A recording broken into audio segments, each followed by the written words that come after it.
السلام عليكم ورحمة الله وبركاته. رانا موجودين في منطقة بيلك دوزو في مشروعنا اللي هو مارماري بلاس. هو يتألف من 3 بلوكات. هذا من المشاريع السكنية العائلية المتميزة جدا.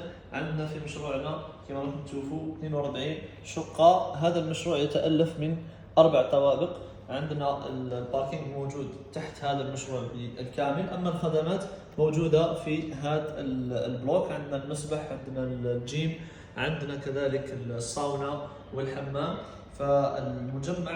المجمع هذا السكني فيه الخدمات الكامله. الشيء مميز جدا في هذا المشروع انه صالح للجنسيه التركيه، زائد انه صالح للاقامه العقاريه، ويقع في منطقه استراتيجيه، منطقه يحبها كثير من الناس ممن يعرفون بيلك دوزو، قريب من المارينا او الويست سايد، قريب من الشاطئ الموجود هنا في المارينا، زائد انه قريب من حديقه ياشار، ويقع في منطقه كافاكلي. هذه منطقه هادئه سكنيه عائليه بامتياز، والاسعار تاعو ما زالت معقوله مقارنه بما هو موجود في السوق. فكل من لديه اهتمام بهذا المشروع يتواصل معنا. المشروع ما زالت فيه شقق للبيع، زائد أن المشروع فيه كما ذكرنا المساحات الخضراء. والحاجة المميزة التي أعجبتني في المشروع لما قدموا لي شرح حوله أنه هادئ جدا، وراه جاهز للسكن، والطابو تاعو كات ملكيات. ما بقي لكم إلا أن تتواصلوا معنا. بارك الله فيكم.